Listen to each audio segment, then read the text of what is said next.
If you feel like a complete loser, a disappointment, and ashamed because you failed your exams, your A-levels or GCSEs, then this video is for you. About 4 years ago, I was in the exact same position as you were. Imagine my dad had gone around and told everyone that I had an offer from UCL and King's and that I was going to get in. And I knew, deep down, I knew that I wasn't going to get in. And here's why I knew I wasn't going to get in. My mental health, my habits were just not to the standard of someone who was capable of getting 3 A's. My self-belief was non-existent. I was worrying more about how I was going to fumble my exams and I'm going to regret this opportunity. Like, imagine you have offer from these top universities and you just going to fumble it and never get it again. I was like, am I going to live with this for the rest of my life? The fact that God had blessed me with this incredible opportunity and here I am, I can't focus. All I'm thinking about is how dumb I am, how much of a loser I am, struggling to get out of my bad habits. And, I imagined creating these horror movies in my mind that how I'm going to fail and end up being a loser for the rest of my life. And that was a very difficult time. It was, I hit rock bottom, especially on the day where I go into school. And, I thought I had done well in 2 subjects. I was going to get A's and I was going to fail maths. I open it and I have to retake all 3 because BDE, that's what I got, BDE, and my heart just drops. I remember telling my dad that, the news that, I didn't make it. Even talking about it now makes me feel sad because all the people he had told that, that I got an offer, he was getting call from those people and, he was telling him that he didn't make it. And I was like, I don't want my dad to ever say that again. It really angered me and created this deep sadness in my heart. And I felt guilty. I felt like a complete loser. I'm like, my dad has invested so much into me. I was so blessed to have offer and opportunity to study in such a great university like UCL and King's, and I messed up. That I was just a letdown. That my father invested so much into my education, so many sacrifices, this opportunity that very few people get, and I fumbled it. You might be going through something very similar right now. And there's a couple things I want you to really ask yourself, that I had to ask myself.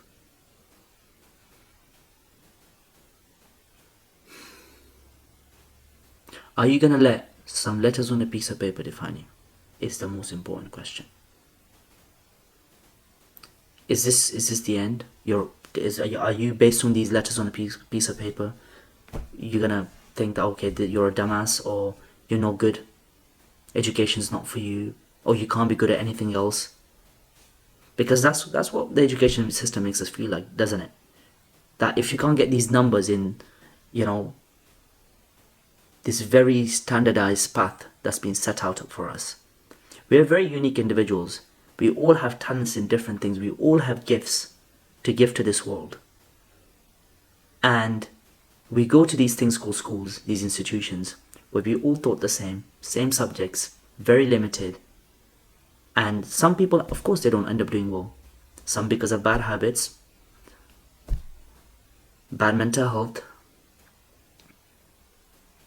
lack of ambition, and some because it's just not for them.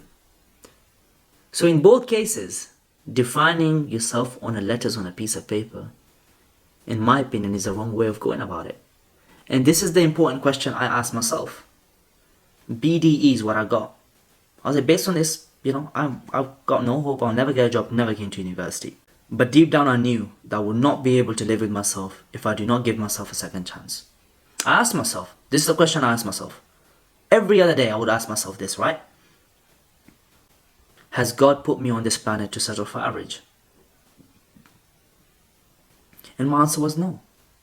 I'm not here to settle for average. This question haunted me. It really did haunt me. Part of me wanted to say, yes, I want to live a simple life, just hide away from the world. Who cares if I achieve these dreams I have, who cares, why do you even care, Khushal? But I was just lying to myself. It was just to make myself feel better in the short term. Whether you retake or not, in my case I retook. And I ended up getting King's and I graduated this year. Whether you retake or not, whatever path you choose, I want you to ask yourself, are you going to let these letters on a piece of paper define you? And are you going to settle? These are the two most important questions you have to ask yourself. The solution here, right, of you overcoming this dark spot you're in is complete accountability and working hard. There is no other solution. For me to get into King's, I had to take complete accountability. Initially, I was making excuses. And by the way, these were very justified excuses. My mental health was bad. Oh, I didn't get along with my teachers. XYZ, I had a whole list. And I was like, who am I trying to convince? Who am I trying to prove myself to? How is this going to serve me? And I came across this quote by Anthony Joshua that set my mind right. Don't let success get to your head and failure to your heart. And that quote single-handedly woke me up. That me making excuses, it sounds good. Or even if, let's say my friend Elias, Oli, even if they believe it, oh Khushal, poor you. So I'm still in the same position. I still failed and, let myself down and let everyone else down. It didn't change my situation. So I took complete accountability. Of course, I was at fault too. There were a lot of things I could have controlled and done something about that I did not do. And the things I couldn't control, I kept dwelling and worrying about them. I don't know if I'm going to put this in the video, but I'm just going to speak about it, right? This is me coming out of my shell, and this is very difficult for me to share. And maybe one day I can explain to you guys why this is difficult for me to share. And it may not even go in this video, it may go in. That's something I need to think about. But I had really bad habits that year. For example, smoking weed. Weed brought back my PTSD. All the trauma I had gone through in my childhood. All the dark things. It made me lazy. It made me overthink life. And it was terrible for me. And I was always justifying its use. And there are other bad habits, sleeping at 4 a.m., waking up late. Some are habits I can't even go into. Going on my phone, I was a social media addict. Instagram was my escapism. I was addicted to it. That was my coping mechanism to make myself feel better in the short term, and it got to me, it caught up to me. Because when I opened that piece of paper, all I was thinking about, what if I actually had given it a proper go, and I might be in one of the best university, and I would have made my dad proud and everyone else, and most importantly, I would have made myself proud. And I want to speak more about pride. That's something I want to speak about. The pressure we put on ourselves from other people. I'm going to get to that. You must take complete accountability. I know a lot of you guys, youngsters, you guys have vapes, all these online addictions, pornography, weed, other distractions available to you in the palm of your hand. And it's extremely hard to focus. It's hard to focus if you want to revise, if you want to do well in anything, it requires focus. Whether academics or not, it requires a lot of focus. And there's a lot you could have done that you knew you were doing incorrectly, but you just didn't change yourself in time. And these are the consequences of it. And I don't want to be harsh towards you, or, I'm not trying to say, oh, it's all your fault. But in my experience, when I said it's all my fault, it was very liberating. Because it made me feel like, I literally told myself, I'm like, despite my mental health, despite the trauma I've gone through, despite, I don't want to get into my personal the hardship I've gone through in my childhood. We all go through it. I don't want to really get into that. Maybe someday, but the thing is that I could have done something about those things. I knew I needed to go and seek mental health support, but I didn't. There's so many things. I could have hit gym to make my mind better. I didn't. I could have spoken to my friends. I didn't. Or if I didn't get along with the teachers, I should have just left the school. There were so many things I could have done, but I just didn't do. Right? So it was very liberating for me to just take full accountability that, okay, even despite the things that were, in some ways that I was a victim of life, my mind worked like that. I was a victim of life. I could have done something about those things and been a survivor. Come on top of those things. Come out of those things. But no, I chose to feel sorry for myself, make excuses for myself, and here I am looking at this piece of paper, having failed my A-levels, having lost King's and UCL, thinking I will never get this again. And you know what changed everything? Is taking complete accountability. I had every excuse in the book. I could have said, let me give it. I could have said, okay, I almost lost my sister at the age of 13. I could have said that, I've gone through Talibanization, hometown. I've seen violence. I've seen dead bodies. There's a lot I can use as an excuse. But am I really going to do that? Having moved here, it's my third language. Right? I did GCSEs and A-levels in my third language.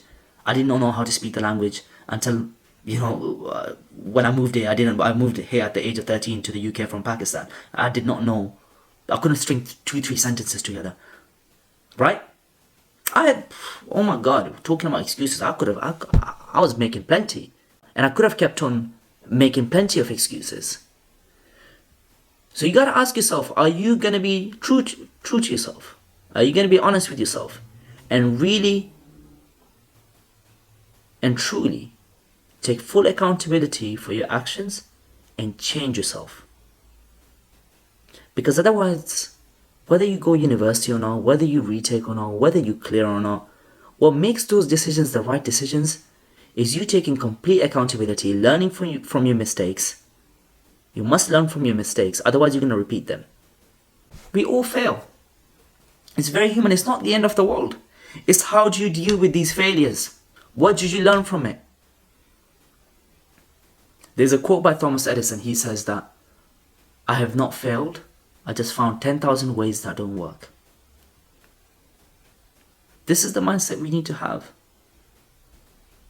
And do you know what I realized when I retook? There's a whole video on why you should retake. I've made it. I'll put a link to that. But again, I think that's less important than having the correct mindset in the crisis we are going through, which is we having failed. Because no matter what path you take, if these things don't change, a retake is a waste of time, clearing is a waste of time, all of these things are a waste of time. So this is why you must change and you must take complete accountability. And when you take complete accountability, and when I did it in my case, I'll tell you what happened. When I attempted my A-levels again, I gave it a proper go, started doing martial arts, started working out.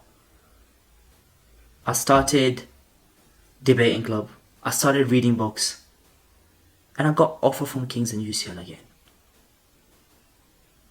And what I learned, that life only gives you second chances when you give yourself one first. And I had told myself that the most important thing this year is effort. Whether I actually then end up getting it, I didn't even look at offer as a important thing. I didn't even tell my dad this time around. I kept it a secret from my father that I had got an offer from UCL and King's again. Because I was like, it's not real yet. It's not real until it's achieved. So, like I said, the solution is always hard work, accountability, reflection, and changing yourself. Otherwise, nothing will change and you'll remain in the dark spot. It's less about, whether you should retake, whether you should clear, what the action steps are. I'm sure that's important information to know. But right now, your mindset is the most important thing. And if your mindset isn't right, no matter what you do, even if you retake, and you kept on, you keep on smoking that vape, you keep on smoking weed, you keep on doing all the wrong things you were doing before, the same thing will happen again. You will be wasting your time, you'll be caught in a cycle. And there's a quote that says that history has a terrible habit of repeating itself. And that's because we keep on making the same mistakes.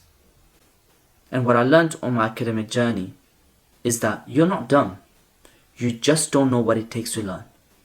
That's the most important thing here. For some of you guys, education system be completely, it won't be for you. That's the case for some people. You guys might be destined to be the greatest CEO. But you will never know until you try. And you gotta learn from it, the mistakes you may have made, take complete accountability for your failure, and go try something new if you have to, or reattempt it.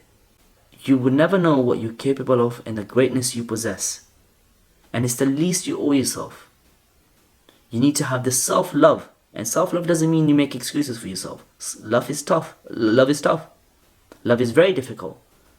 Love is to truly care about yourself and tell yourself the truth. That, okay, you wasted your time on the phone. You did this thing. You got in that relationship where it was extremely toxic. You did all of these incorrectly. And you lost on your XYZ university. How about I fix all of these things and then try it? And then be like, okay, fair enough. This education system isn't for me. Okay, there's different path, right? That you want to explore, right? Like I said, if those things don't change, if the accountability isn't taken, nothing is changing. I hope this makes sense. I don't think if I have much more to say about this. I just hope that you guys learn from your mistakes, realize that you guys will learn more from failures than you will from success, take complete accountability, and do not define yourself based on letters on a piece of paper. You're more than that. You're capable of things that you cannot even conceive of. You really are. If I had judged myself on those letters that I got, I would not have graduated from King's with a very good grade that I'm very happy with, having done so many great things with societies and different achievements I've had. Yes, I'm still a beginner. In a lot of things, I'm not there yet. But I know what's going to get me there is hard work and keep on learning from my mistakes. That's going to be, even if you have gotten in, and I want to speak to those students who have gotten in too. Just because you have gotten in doesn't mean that, it's all rainbows and sunshine's after. No, it's not. Now you have to maintain it. Now you have to go and graduate with a good grade. Make your parents investment worthy. All those people who have supported you to get where you are, make that worthy. Make the energy, the hard work you have put in, what you owe yourself most importantly. Forget about everyone else. You know what? Whenever I mention other people, forget about it. What you owe yourself. Your future self needs you. Because if you don't sort out your bad habits, if you do not sort out all your distractions, then only your future self is going to suffer. And if you're going to go to university and get complacent, well, you're going to learn the hard way. Because, just because you didn't fail your A-levels or GCSEs, what's to say that you won't fail university? My dad says this to me quite a lot. He says success is about persistent, consistent hard work. And whether you have failed or whether you got into your dream university, if you have persistent, consistent hard work and you do the things I've mentioned, you will come out of that dark spot. I promise you. I promise you. You need to trust hard work that you're going to put in and forget about the result. You're too fixated on the result. Or what if I work so hard and it doesn't work out? What if, let's say it doesn't work out. You're going to try something else. Don't you think you're going to take that experience to the next thing you try? And those experiences might, because you have had those experiences, you've gone through those failures, the next thing may succeed because of that. And that could be $1 million opportunity, or that could be that life-changing, contract or some sports scholarship or whatever it could be, right? So hard work will never let you down. In short term, you may fail in certain things. You may feel like, it's all wasted. Hard work is never wasted. You need to get out of this. You need to get this out of your mind. Hard work is never wasted. I'll give you a story. One of the doctors that operated on my sister, He did a course in Ireland in his mid-20s for a year or two, and he did not need to use that knowledge for the next 1 decade until my sister got hurt. And it was that knowledge that saved my sister's life. So for anyone to say that hard work is wasted is lying to you. Hard work is extremely important. We live in a society nowadays, it's all considered cringy, or like it's a bad thing, it's cool to be not hardworking. That's pathetic. What are you gonna become if you don't work hard at anything and you don't really try your best and you kind of hide away the fact that you don't really work hard. Even behind the scenes, some of these people who said they don't work hard, they work hard the most. They're like, oh, how'd you get A stars and A's? You don't even work that much. No, they're working hard, they're lying to you because they don't want you to get ahead. I'm going a bit off topic now, but you kids, man, I have empathy for you because I've gone through a lot of this bullshit. A lot of this toxic competition, very toxic competition, and it's at the detriment of you. But again, there's something you can do about it. If you decide to, if you make the right choices.